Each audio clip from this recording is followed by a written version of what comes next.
Bonjour à tous, bienvenue dans ce nouvel épisode consacré au CMS Kirby. Aujourd'hui, je vais vous parler des hooks. Je suis Gilles Vauvarin, développeur web freelance spécialisé sur le CMS Kirby. Et dans cet épisode, je vais vous expliquer ce qu'est un hook, comment les enregistrer dans votre fichier de configuration. On va également voir comment utiliser la notion de wildcard, comment on accède aux objets de Kirby au sein de vos hooks et enfin comment on utilise les hooks pour générer des messages d'erreur au sein de l'espace d'administration de Kirby. Voilà, à tout de suite, c'est parti.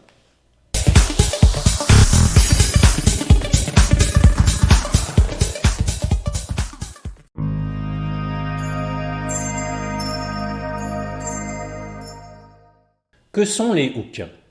Alors il faut savoir que les hooks sont souvent utilisés dans les CMS, on les trouve dans d'autres CMS que Kirby, par exemple dans WordPress. Et pour les définir, je dirais que c'est un point d'ancrage sur lequel vous pouvez injecter l'exécution d'une portion de code que vous avez écrite. Alors généralement, ces hooks correspondent à des événements bien précis qui sont définis par le CMS. Dans Kirby, il en existe une trentaine à votre disposition et cette liste augmente au fur et à mesure des nouvelles versions Kirby. Alors par exemple, un événement de type hook, ça pourrait être la création d'une page ou sa modification, sa suppression, ça pourrait être le changement d'un rôle d'utilisateur, ça pourrait être le changement du titre du site, etc. etc. Alors ces événements, ils se déroulent suite à une action soit de l'utilisateur au sein du panel de Kirby, c'est-à-dire son espace d'administration, mais ça peut aussi être un événement qui se déclenche suite à un script que vous avez écrit au niveau de votre contrôleur, de vos snippets ou de vos templates. Alors ces hooks sont utiles parce qu'ils permettent d'automatiser certaines tâches. Par exemple, si vous avez un blog avec des rédacteurs et vous voulez être au courant, notifié par email à chaque fois qu'un rédacteur publie un brouillon d'un article, vous pouvez utiliser le hook qui se déclenche sur le changement de statut d'une page qui est rattaché à un template post par exemple. Et à chaque fois que cet événement se déclenche, vous injectez un code qui vous envoie une notification par mail pour être prévenu. Alors il faut savoir que chaque hook existe en deux versions, une version before et une version after. Ça signifie quoi ? Ça signifie que vous pouvez décider de déclencher votre script soit juste avant que l'événement se déclenche, soit juste après. Voilà, maintenant qu'on a vu à quoi servaient les hooks et qu'est-ce qu'un hook, on va voir maintenant comment les enregistrer au sein du fichier de configuration de Kirby.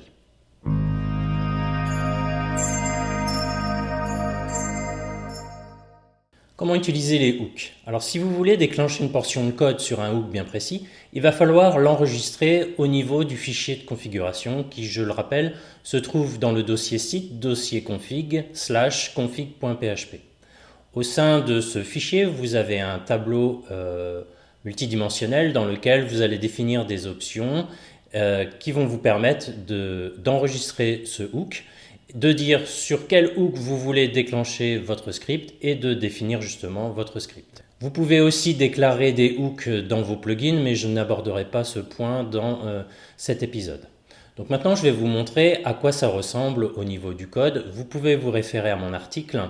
Vous voyez qu'ici, je vous ai mis une portion de code. On se trouve dans le fichier de config de Kirby. Et on voit que ce fichier de config en fait retourne un tableau dans lequel on définit d'autres tableaux et c'est au sein de ces tableaux que va se faire la déclaration, l'enregistrement des hooks. Donc pour cela, il faut créer un indice littéral qu'on nomme hook au pluriel et puis on lui affecte un tableau dans lequel on définit les différents hooks. Donc un hook se présente toujours de cette façon-là dans Kirby, c'est-à-dire que ici vous avez le type du hook. Donc là, on est dans un hook de type page. Donc c'est tout ce qui va concerner les pages. Vous avez ensuite ici l'action qui est décrite. Donc je me branche sur l'événement qui est création d'une page. Et ensuite, j'indique avec 2 points si je veux me placer juste après ou juste avant le déclenchement de cet événement. Donc là, j'ai décidé de le faire juste après en indiquant le mot-clé after. Et ensuite, j'affecte cette chaîne de caractères. Je lui affecte une fonction anonyme dans laquelle je peux passer des paramètres et au sein de cette fonction, je décris le code que je souhaite exécuter sur ce hook. Deuxième exemple, donc là j'ai un hook de type page, mon action c'est une suppression, et là je me positionne juste avant la suppression d'une page. Et quand je détecte cet événement dans Kirby, je lui demande d'exécuter cette fonction anonyme dans laquelle j'ai passé 2 paramètres, et là je mets le code que je veux exécuter. Le nom des hooks est assez explicite et est toujours décrit sur le même pattern. Donc le pattern c'est le type, point l'action, 2 points, before ou after, c'est-à-dire l'état. Il faut respecter absolument la façon dont le hook est décrit, c'est-à-dire respecter l'orthographe qui est définie par Kirby. Pour ça, je vous renvoie vers la documentation. Au sein de ces hooks, vous pouvez passer un certain nombre de paramètres. Idem, ces paramètres, vous pouvez les retrouver dans la documentation. Peu importe l'ordre dans lequel vous les placez, en revanche, il faut bien respecter l'orthographe du nom de ces arguments. Pour récapituler la façon dont fonctionnent les hooks, je vous ai fait un petit schéma dans l'article. Donc on retrouve ma portion de code, mais j'ai mis des annotations pour vous expliquer à quoi correspond chaque élément.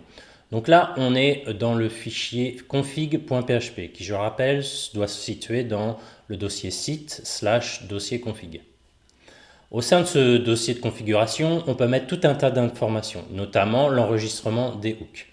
Donc ce fichier de configuration, c'est un return d'un tableau et pour enregistrer les hooks, vous devez utiliser un mot-clé qui est le mot-clé hooks au pluriel, auquel vous allez passer une valeur qui lui-même est un tableau. Et dans ce tableau, vous allez passer une chaîne de caractères avec le pattern type action state. Vous allez lui passer une fonction anonyme.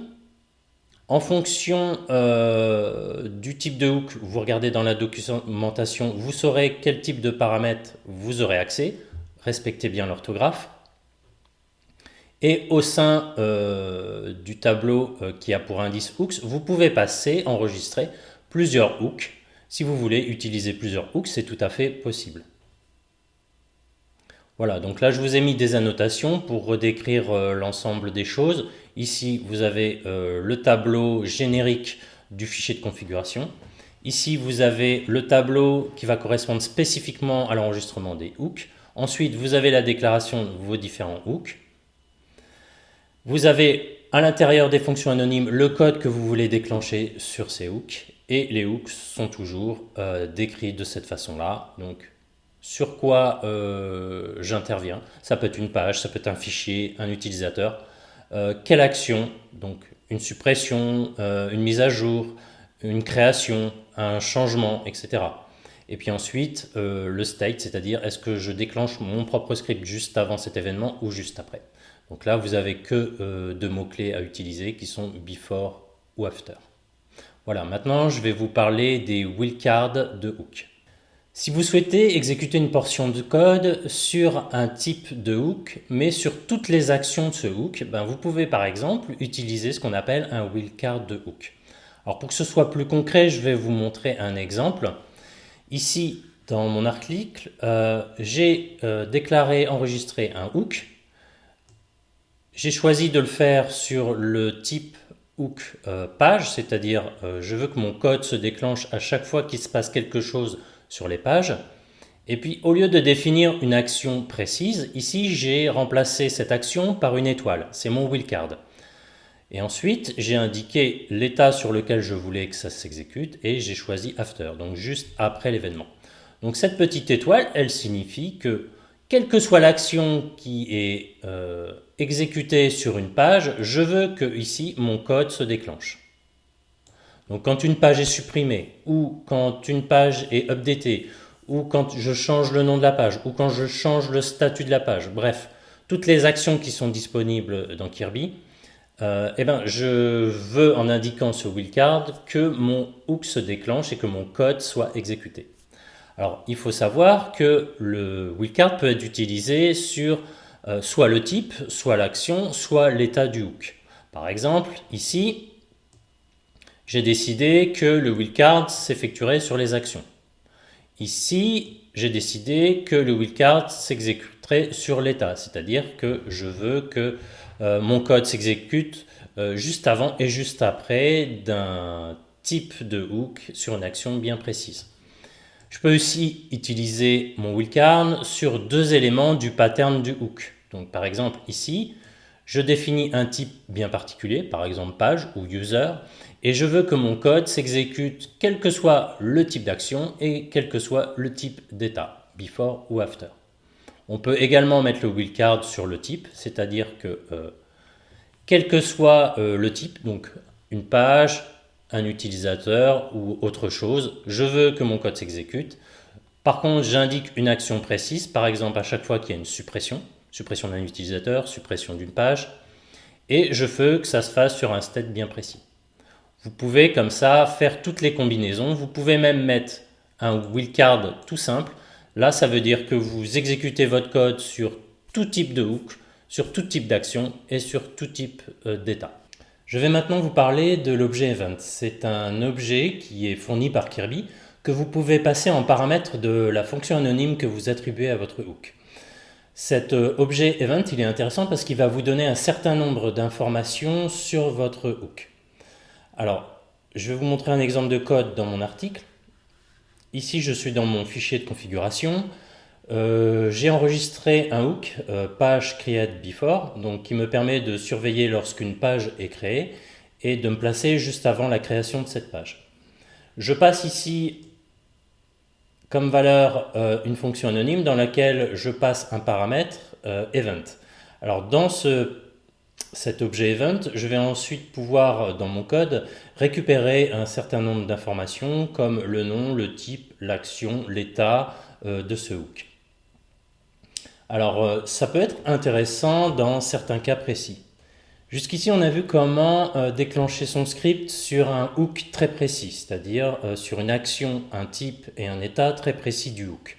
On a également vu comment utiliser les wildcards de hook pour déclencher notre script sur soit tous les types, ou soit toutes les actions, ou soit tous les états, ou soit une combinaison de ces trois éléments.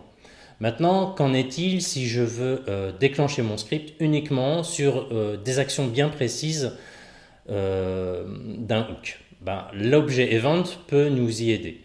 Alors, je vous montre à nouveau un exemple dans mon code pour que ce soit plus parlant. Ici, j'ai écrit un petit script qui me permet de déclencher mon code uniquement lorsqu'une page est créée ou lorsqu'une page est supprimée. Alors, pour faire ça, je déclare mon hook. J'utilise un wildcard pour cibler toutes les actions, c'est-à-dire suppression, création, update, etc. Je passe en argument de ma fonction anonyme l'objet event. Je passe aussi l'objet page puisque je vais en avoir besoin.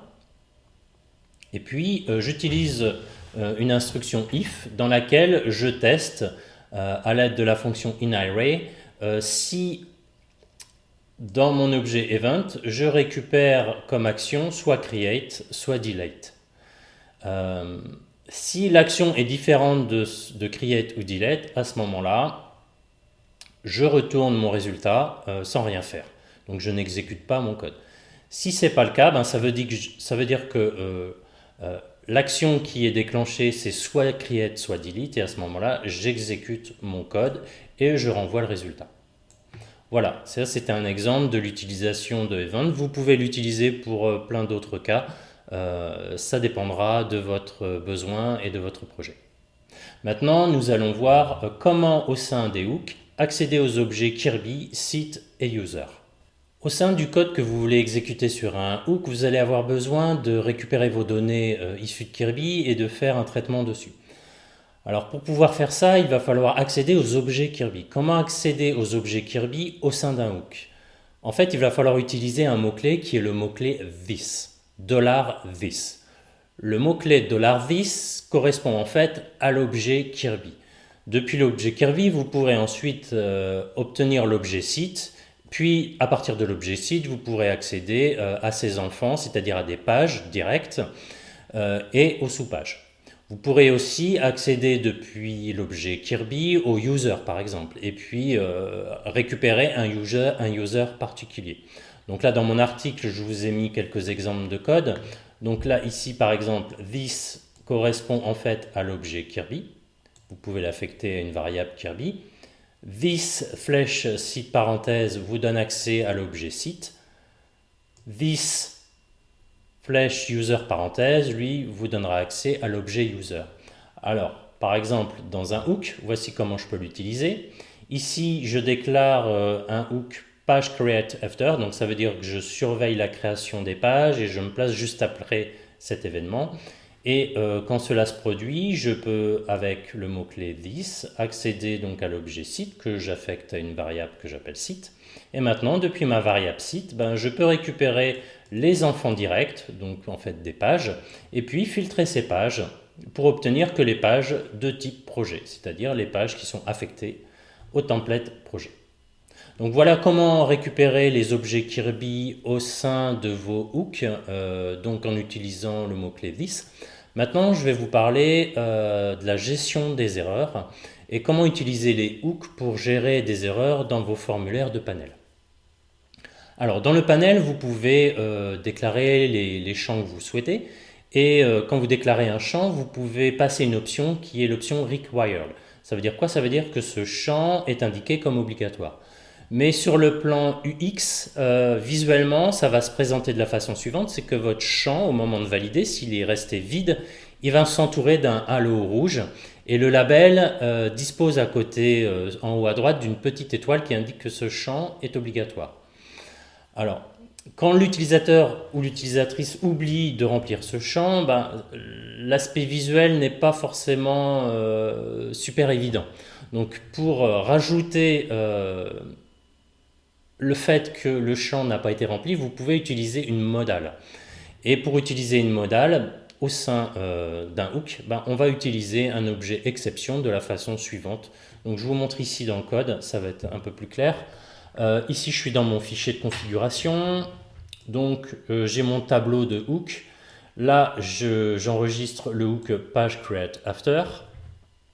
Et puis, au niveau du code à exécuter, ce que je fais, c'est que je récupère mon champ. Donc ici, il s'appelle création date. C'est une date, un champ de date. Je récupère sa valeur et puis je teste si cette valeur est vide ou pas. Donc là, je teste si elle est vide. Si cette condition est remplie, c'est-à-dire que l'utilisateur ou l'utilisatrice a oublié de remplir ce champ ou l'a laissé vide, à ce moment-là, je déclenche une exception. Et cette exception, je lui passe en paramètre un message. Ici, je mets comme message une chaîne de caractères. La date de création est un champ requis. Et ce code va avoir pour effet d'afficher une modale à l'utilisateur au moment où il va vouloir créer sa page. Ça va tout bloquer et ça va lui mettre cette pop-up avec le message la date de création est un champ requis. Donc l'utilisateur va valider, va retourner sur son champ date, va le saisir et va sauvegarder. Voilà. J'ai fait le tour pour ce qui concerne les hooks. Merci d'avoir suivi cet épisode jusqu'au bout. Dans le prochain épisode, je vais vous parler des collections. Je vous dis à bientôt. Ciao.